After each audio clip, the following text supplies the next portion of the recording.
ความหวาดกลัวที่กำลังกัดกินจิตใจของผู้ออกแบบอำนาจในกรุงวอชิงตันวันนี้ไม่ได้เกิดจากเสียงระเบิดของขีปนาวุธศัตรูหรือการซุดตัวฉับพลันของตลาดหุ้นแต่เกิดจากเสียงสะท้อนอันว่างเปล่าของคลังอาวุธของตนเองขณะที่เครื่องจักรโฆษณาชวนเชื่อขนาดมหึมาของโลกตะวันตกยังคงพรั่งพรูข่าวพาดหัวร้อนแรงเกี่ยวกับความดุดันของโดนัลด์ทรัมป์และอำนาจคำสั่งฝ่ายบริหารที่สามารถสั่นคลอนโลกได้เพียงลายเซ็นเดียว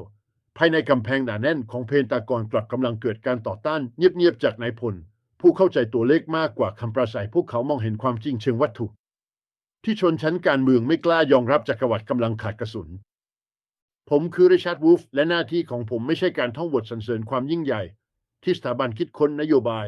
ซึ่งได้รับทุนจากอุตสาหกรรมอาวุธสร้างขึ้นแต่คือการเปิดโปงโครงสร้างทางวัตถุของระบบทุนนิยมที่กำลังสั่นคลอนสิ่งที่เราเห็นในต้นปี 2026 ไม่ใช่ภาพของความเป็นเจ้าโลกแต่คือสัญญาณของการแตกร้าวเชิงโครงสร้างของนโยบายต่างประเทศที่ยืนอยู่บนการข่มขู่การรั่วไหลของข้อมูลจากสื่ออย่าง Axios เปิดเผยว่าผู้นำกองทัพระดับสูงกำลังเตือนประธานาธิบดีถึงความเสี่ยงที่ไม่อาจยอมรับได้ของการเผชิญหน้ากับอิหร่านนายพลเหล่านี้ไม่ใช่ผู้รักสันติอย่างชัดฮับบลันแต่เป็นนักคำนวณที่รู้ว่าคลังสันทาวุธไม่สามารถรองรับสงครามยืดเยื้อได้สหรัฐอเมริกาใช้คลังยุทธปัจจัยจำนวนมหาศาลไปกับสงครามในยุโรปตะวันออกและการสนับสนุนปฏิบัติการในตะวันออกกลางคลังขีปนาวุธป้องกันภัยทางอากาศกระสุนปืนใหญ่และอาวุธนำวิธีถูกใช้จนเกือบหมดในขณะที่ฝ่ายการเมืองยังเรียกร้องให้เปิดแนวรบใหม่กับเตหะรานความจริงเชิงตัวเลขนั้นโหดร้ายขีปนาวุธเพทริอัต1 ลูกมีต้นทุนหลายล้านดอลลาร์และต้องใช้เวลาหลายปีในการผลิตขณะที่โดนราคาถูกจำนวนมากสามารถถาโถมเข้ามาอย่างต่อเนื่องนี่คือสงครามแห่งการศึกรอทางการเงิน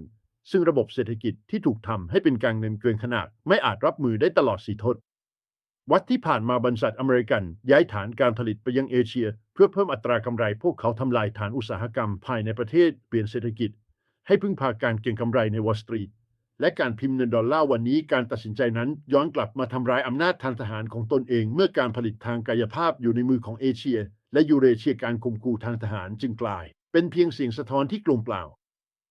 ในขณะเดียวกันยูเรเชียกำลังรวมตัวกันอย่างเงียบงันรัสเซียปรับทิศทางการค้าไปสู่เอเชียจีนเสริมสร้างห่วงโซ่อุปทานของตนและอิหร่านพัฒนาโครงสร้างป้องกันใต้ดินอย่างต่อเนื่องมาตรการคว่ำบาตรของยุโรป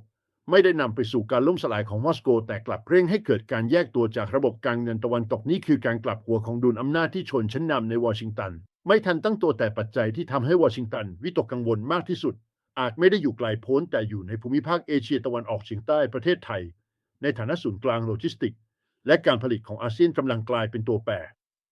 เพราะสำคัญกรุงเทพไม่ได้เดินตามเส้นทางของการเลือกข้างแบบสงครามเย็นอีกต่อไปแต่เลือกใช้ยุทธศาสตร์สมดุลทางภูมิรัฐศาสตร์เปิดรับการลงทุนจากจีนรักษาความสัมพันธ์ทางการทหารกับสหรัฐและขยายความร่วมมือกับกลุ่มไบรซ์อย่างระมัดระวังความเป็นอิสระเชิงยุทธศาสตร์นี้ทำให้ไทยกลายเป็นจุดยุทธศาสตร์ที่ไม่อาจมองข้ามประเทศไทยมีทรัพยากรสำคัญห่วงโซ่อุปทานอิเล็กทรอนิกส์การผลิตยานยนต์ไฟฟ้าและบทบาทสำคัญในเส้นทางการค้าทางทะเลหากวอชิงตันเลือกใช้มาตรการกดดันทางการค้าเพื่อบังคับให้กรุงเทพจำกัดความร่วมมือกับปักกิ่งผลสะเทือนจะย้อนกลับไปยังบริษัทอเมริกันเองการแยกตัวของห่วงโซ่อุปทานในอาเซียนอาจทำให้ต้นทุนการผลิตในสหรัฐพุ่งสูงและเร่งเงินเฟ้อภายในประเทศในเชิงเศรษฐศาสตร์การเมืองนี้คือช่วงเวลาแห่งการแตกหักของระเบียบโลกแบบขั้วเดียวระบบที่เคยอาศัยดอลลาร์และกองทัพเป็นเครื่องมือควบคุมกำลังเผชิญกับข้อจำกัดทางวัตถุเงินดอลลาร์5รถพิมพ์ได้ไม่จำกัดแต่ไม่สามารถพิมพ์แร่หายากหรือทองแดงได้ความมั่นคงทางอุตสาหกรรมคือหัวใจของอำนาจและวันนี้หัวใจนั้นกำลังเต้นผิดจังหวะชนชั้นแรงงานในทุกประเทศรวมถึงประเทศไทยต้องเผชิญกับคำถามสำคัญจะยอมรับความผันผวนจากความขัดแย้งระหว่างมหาอำนาจโดยไม่ตั้งคำถามหรือจะผลักดันให้เกิดนโยบายที่ยึดผลประโยชน์ของประชาชนเป็นศูนย์กลางเมื่อจักรวรรดิเริ่มหวั่นไหวมันมักตอบสนองด้วยความก้าวร้าวแต่ประวัติศาสตร์สอนเราว่าอำนาจที่สูญเสียฐานวัตถุย่อมไม่อาจยืนยาวขณะที่เรือบรรทุกเครื่องบินเคลื่อนตัวในทะเลและตลาดโลหะในลอนดอนกับตลาดลุ่งหน้า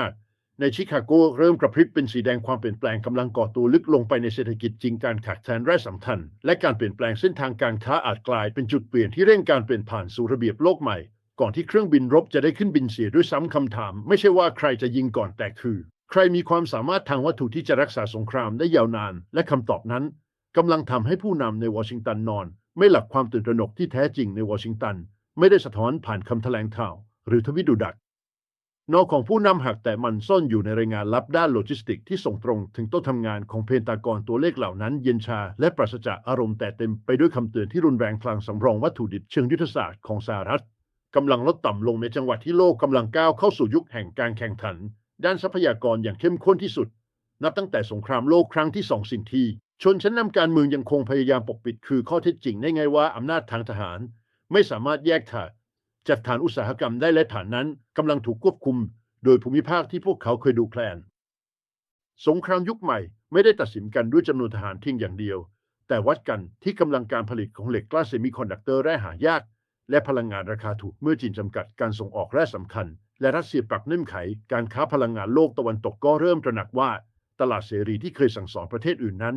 ไม่ได้อยู่ภายใต้การควบคุมของตนอีกต่อไปเงินดอลลาร์ที่ถูกพิมพ์เพิ่มขึ้นมหาศาลไม่สามารถแปลงสภาพเป็นลิเธียมหรือโคบอลต์ได้ในชั่วข้ามคืนความแตกต่างระหว่างตัวเลขในบัญชีและวัตถุดิบในเมืองกลายเป็นรอยร้าวที่ชัดเจนยิ่งขึ้นทุกวันในบริบทนี้เอเชียตะวันออกเฉียงใต้กลายเป็นสมรภูมิทางเศรษฐกิจที่สำคัญอย่างเงียบงันและประเทศไทยยืนอยู่ตรงศูนย์กลางของความตึงเครียดนั้นกรุงเทพไม่ได้เป็นเพียงเมืองหลวงทางการเมืองแต่คือศูนย์กลางห่วงโซ่อุปทานอิเล็กทรอนิกส์ยานยนต์และการแปรรูปอาหารที่เชื่อมโยงจีนญี่ปุ่นเกาหลีใต้และตลาดตะวันตกเข้าด้วยกันท่าเรือแหลมฉบังสนามบินสุวรรณภูมิและนิคมอุตสาหกรรมในระยองและชลบุรีคือเส้นเลือดที่หล่อเลี้ยงการผลิตระดับภูมิภาคหากเกิดการแตกหักระหว่างมหาอำนาจเส้นเลือดเหล่านี้จะกลายเป็นจุดยุทธศาสตร์ที่ทุกฝ่ายต้องการควบคุมวชิงตันตระหนักดีว่าหากไทยเลือกกระชับความร่วมมือทางเศรษฐกิจกับจีนและขยายบทบาทในกรอบความร่วมมือของไบรท์อิทธิพลของสหรัฐในเอเชียแปซิฟิกจะลดลงอย่างมีนัยสำคัญแต่การกดดันไทยด้วยมาตรการทางการค้าหรือการเมืองอาจย้อนกลับมาทำร้ายบริษัทอเมริกันที่พึ่งพาการผลิตในนิคมอุตสาหกรรมไทยความย้อนแย้งนี้ทำให้กลยุทธ์ของสหรัฐเต็มไปด้วยความลังเลขณะเดียวกันภาคธุรกิจไทยก็เริ่มตั้งคำถามถึงความมั่นคงของการพึ่งพาตลาดใดตลาดหนึ่งมากเกินไปในเชิงเศรษฐศาสตร์การเมืองสิ่งที่เกิดขึ้นคือการปะทะกันระหว่างโลกการเงินกับโลกวัตถุจริงตลาดหุ้นอาจสะท้อนความหวังและการเก็งกำไรแต่เมืองแร่โรงถลุงและโรงงานผลิตชิ้นส่วนอิเล็กทรอนิกส์คือหลักฐานของพลังอำนาจเมื่อฐานเหล่านี้กระจายอยู่ในเอเชียการคุมคู่ด้วยกองเรือบรรทุกเครื่องบินจึงไม่เพียงพออีกต่อไปการควบคุมทรัพยากรและเทคโนโลยีคือปัจจัยชี้ขาดและภูมิภาคอาเซียนกำลังถือไพ่สำคัญในเกมนี้ในประเทศไทยเสียงเรียกร้องให้รักษาสมดุลทางการทูตและปกป้องอธิปไตยทางเศรษฐกิจดังขึ้นเรื่อยๆภาคแรงงานและผู้ประกอบการขนาดกลางประหลหากกว่าความผันผวนจากความขัดแย้งระหว่างมหาอำนาจอาจส่งผลต่อการจ้างงานและค่าครองชีพการขึ้นราคาพลังงานหรือวัตถุดิบสามารถกระทบตั้งแต่โรงงานในนิคมอุตสาหกรรมไปจนถึงตลาดสดในต่างจังหวัดโลกาภิวัตน์ที่เคยสัญญาว่าจะนำมาซึ่งความมั่งคั่งกลับเผยให้เห็นด้านเปราะบางเมื่อห่วงโซ่อุปทานถูกใช้เป็นเครื่องมือกดดันทางการเมืองขณะเดียวกันในวอลล์สตรีทสัญญาณการเคลื่อนย้ายเงินทุนเริ่มชัดเจนขึ้นนักลงทุนรายใหญ่เริ่มกระจายความเสี่ยงออกจากสินทรัพย์ที่พึ่งพาการผลิตนอกประเทศอย่างหนักการสั่นคลอนของตลาดโลหะและตลาดพลังงานสะท้อนความกังวลว่าความขัดแย้งทางภูมิรัฐศาสตร์อาจลุกลามเป็นวิกฤตการผลิตทั่วโลกหากเส้นทางเดินเรือในเอเชียตะวันออกเฉียงใต้ถูกรบกวนราคาสินค้าทั่วโลกจะพุ่งสูงในเวลาอันสั้นสิ่งที่ชนชั้นนำในวอชิงตันเผชิญไม่ใช่เพียงความท้าทายทางทหารแต่คือข้อจำกัดเชิงโครงสร้างของระบบทุนนิยมที่พึ่งพาการเงินมากกว่าการผลิตจริงเมื่อฐานอุตสาหกรมย้ายออกไปการกลับมาสร้างใหม่ต้องใช้เวลาเงินทุนและแรงงานที่ผ่านการฝึกฝนซึ่งไม่สามารถเกิดขึ้นได้ทันทีในภาวะวิกฤตนี่คือเหตุผลที่สิ้นเปลืองจากนายพลจึงดังก้องกว่าคำปราศัยทางการเมืองประเทศไทยในสมการนี้ไม่ใช่ผู้ชมหากแต่เป็นตัวแปรสำคัญที่สามารถกำหนดทิศทางการเชื่อมต่อทางเศรษฐกิจในภูมิภาคหากกรุงเทพเลือกเดินหน้ากลยุทธ์หลากหลายขั้วอย่างระมัดระวังก็อาจรักษาเสถียรภาพภายในและใช้ประโยชน์จากการแข่งขันระหว่างมหาอำนาจเพื่อพัฒนาอุตสาหกรรมของตนเองแต่หากถูกดึงเข้าสู่ความขัดแย้งโดยไม่ตั้งใจผลกระทบอาจขยายวงกว้างเกินกว่าที่ใครคาดคิดโลกกำลังเคลื่อนเข้าสู่ช่วงเปลี่ยนผ่านที่ละเอียดอ่อนเสียงปืนอาจยังไม่ดังแต่เสียงของตลาดและคลังวัตถุดิบกำลังส่งสัญญาณเตือนอย่างชัดเจนและในห้องประชุมลับของทั้งวอชิงตันปักกิ่งและกรุงเทพการคำนวณใหม่กำลังเกิดขึ้นทุกชั่วโมงเพราะในยุคที่ทรัพยากรถืออำนาจผู้ที่ควบคุมเส้นทางการผลิตและการขนส่งย่อมมีอิทธิพลเหนือกระดานหมากรุกโลกมากกว่าผู้ที่มีเพียงวาทกรรมในขณะที่สายตาของสื่อกระแสหลักจับจ้องไปที่ความตึงเครียดในตะวันออกกลางและคำขู่ทางทหารที่แลกเปลี่ยนกันรายวันแรงสั่นสะเทือนที่แท้จริงกำลังก่อตัวลึกลงไปในตลาดวัตถุดิบและพลังงานการเคลื่อนไหวของราคาทองแดงนิกเกิลลิเธียมและก๊าซธรรมชาติ ไม่ได้เป็นเพียงตัวเลขบนหน้าจอแต่คือสัญญาณเตือนถึงการจัดระเบียบใหม่ของอำนาจโลกเมื่อกลุ่มประเทศกำลังพัฒนาเริ่มกำหนดเงื่อนไขการค้าเป็นสกุลเงินท้องถิ่นและทองคำความศักดิ์สิทธิ์ของดอลลาร์ในฐานะสื่อกลางสากลเริ่มถูกตั้งคำถามอย่างเปิดเผยชนชั้นนำทางการเงินในนิวยอร์กเข้าใจดีว่ากระบวนการลดการพึ่งพาออนไลน์ไม่ใช่คำขวัญเชิงอุดมการณ์แต่เป็นการตอบสนองเชิงโครงสร้างต่อการใช้มาตรการคว่ำบาตรเป็นอาวุธทางการเมืองทุกครั้งที่วอชิงตันอายัดทรัพย์หรือกีดกันประเทศใดออกจากระบบการชำระเงินระหว่างประเทศมันกำลังส่งสัญญาณให้ประเทศอื่นๆเร่งสร้างระบบคู่ขนานเพื่อปกป้องตนเองนี่คือผลสะสมที่กำลังย้อนกลับมาบีบคั้นศูนย์กลางการเงินของโลกตะวันตกในบริบทของเอเชียตะวันออกเฉียงใต้ประเทศไทยกำลังถูกจับตามองในฐานะจุดเชื่อมสำคัญของเส้นทางการค้าทั้งทางบกและทางทะเลโครงการและโครงสร้างพื้นฐานใหม่ๆการพัฒนาท่าเรือน้ำลึกและการเชื่อมต่อทางรางกับประเทศเพื่อนบ้านทำให้กรุงเทพมีบทบาทเพิ่มขึ้นในยุทธศาสตร์ของภูมิภาคหากเกิดความปั่นป่วนในช่องแคบสำคัญหรือเส้นทางเดินเรือหลักผลกระทบต่อเศรษฐกิจไทยจะเกิดขึ้นทันทีแต่ในขณะเดียวกันความสำคัญเชิงยุทธศาสตร์นี้ก็เปิดโอกาสให้ไทยมีอำนาจต่อรองมากขึ้นในเวทีระหว่างประเทศทว่าพลังต่อรองนั้นมาพร้อมกับความเสี่ยงความพยายามของสหรัฐในการสร้างห่วงโซ่อุปทานที่เป็นมิตรอาจกดดันให้ไทยต้องเลือกข้างในบางมิติขณะที่จีนยังคงเป็นคู่ค้ารายใหญ่ที่สุดและนักลงทุนสำคัญในหลายอุตสาหกรรมการตัดสินใจใดๆจึงต้องคำนวณอย่างรอบคอบเพราะการเปลี่ยนแปลงนโยบายทีเล็กน้อยอาจส่งผลต่อแรงงานหลายล้านคนในนิคมอุตสาหกรรมทั่วประเทศในวอชิงตันความตึงเครียดนี้สะท้อนออกมาเป็นความขัดแย้งภายในระหว่างฝ่ายการเมืองที่ต้องการแสดงความแข็งกร้าวกับฝ่ายทหารและเศรษฐกิจที่ตระหนักถึงข้อจำกัดจริงการเปิดแนวรบใหม่หรือการขยับหายมาตรการกีดกันทางการค้าในช่วงที่ฐานการผลิตภายในประเทศยังไม่ฟื้นตัวเต็มที่อาจกลายเป็นการเร่งวิกฤตที่ควบคุมไม่ได้เสียงเตือนจากผู้เชี่ยวชาญด้านโลจิสติกส์และพลังงานดังขึ้นเรียกได้ว่าความขาดแคลนในภาคอุตสาหกรรมอาจลุกลามสู่ภาคครัวเรือนในโรคของเงินเฟ้อและการว่างงาน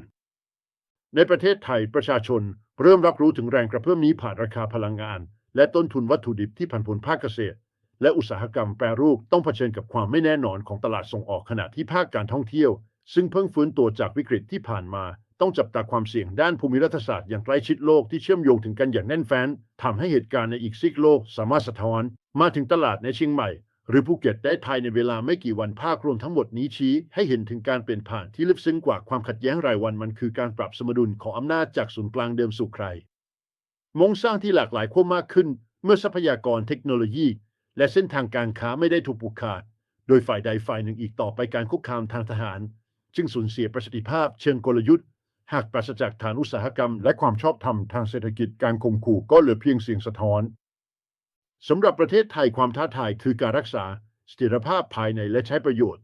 จากการแข่งขันระหว่างมหาอำนาจโดยไม่ตกเป็นเหยื่อของแรงกดดันภายนอกการลงทุนในเทคโนโลยีการพัฒนาทักษะแรงงานและการกระจายความเสี่ยงทางการค้าจะเป็นเกราะป้องกันที่สำคัญในยุคแห่งความไม่แน่นอนนี้เพราะในท้ายที่สุดอำนาจที่แท้จริงไม่ได้มาจากคำประกาศแข็งกร้าวแต่จากความสามารถในการผลิตสร้างสรรค์และรักษาความมั่นคงทางสังคมของตนเองโลกกำลังยืนอยู่บนขอบของการเปลี่ยนแปลงครั้งใหญ่สิ่งเตือนจากตลาดวัตถุดิบและห้องประชุมลับของมหาอำนาจกำลังบอกเราว่าระเบียบเดิมกำลังสั่นคลอนและประเทศที่ปรับตัวได้เร็วที่สุดเท่านั้นที่จะยืนหยัดได้ท่ามกลางพายุแห่งประวัติศาสตร์ที่กำลังก่อตัวและในเงามืดของความปั่นป่วนทั้งหมดนี้การเคลื่อนไหวที่สำคัญที่สุดไม่ได้เกิดขึ้นบนเวทีแถลงข่าวแต่เกิดขึ้นในห้องประชุมปิดที่ไม่มีสื่อมวลชนเข้าถึงข้อตกลงด้านพลังงานการชำระเงินข้ามพรมแดนในสกุลเงินท้องถิ่นและการตั้งกองทุนสำรองร่วมระหว่างประเทศกำลังถูกเจรจาอย่างเงียบงันระเบมียุบโลกใหม่ไม่ได้ประกาศตัวด้วยเสียงดังแต่มันค่อยๆก่อตัวผ่านสัญญาทางการค้าและโครงสร้างพื้นฐานที่เชื่อมโยงกันเป็นเครือข่ายสิ่งที่ทำให้ชนชั้นนำทางการเงินในวอลล์สตรีททวิตกไม่ใช่เพียงความเป็นไปได้ของสงครามแต่คือความเป็นไปได้ที่สงครามจะไม่สามารถหยุดยั้งการเปลี่ยนผ่านนี้ได้อีกต่อไปหากประเทศผู้ผลิตทรัพยากรหลักสามารถประสานงานกันในการกำหนดราคาและเงื่อนไขการชำระเงินความสามารถของสหรัฐในการใช้มาตรการทางการเงินเป็นเครื่องมือกดดันจะลดลงอย่างมีนัยสำคัญและเมื่อเครื่องมือหลักของอำนาจอ่อนเริ่มสูญเสียประสิทธิภาพทางเลือกที่เหลืออยู่ก็ยิ่งจำกัดและเสี่ยงอันตรายมากขึ้นประเทศไทย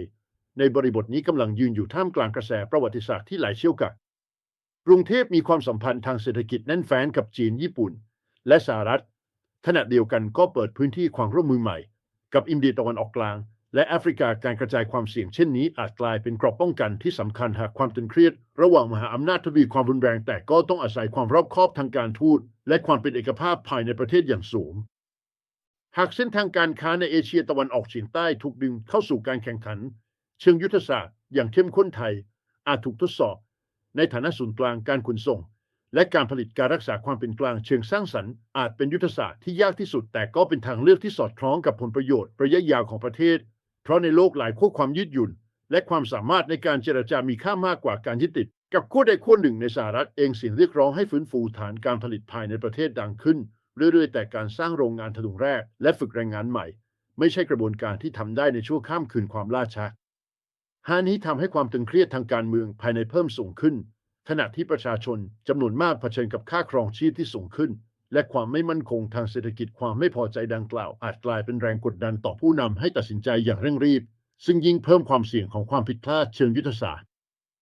ในขณะเดียวกันตลาดการเงินทั่วโลกยังคงผันผวนนักลงทุนรายใหญ่จับตาการเคลื่อนไหวของธนาคารกลางการประกาศข้อตกลงพลังงานและท่าทีของประเทศผู้ผลิตทรัพยากรอย่างใกล้ชิดทุกสัญญาณบ่งชี้ว่าโลกกำลังเข้าสู่ยุคที่การควบคุมวัตถุดิบและเทคโนโลยีจะมีบทบาทเหนือกว่าการควบคุมกระแสเงินทุนเพียงอย่างเดียวและประเทศที่มีบทบาทในห่วงโซ่อุปทานระดับภูมิภาคเช่นไทยจะมีความสำคัญมากขึ้นในสมการอำนาจใหม่นี้คำถามสุดท้าย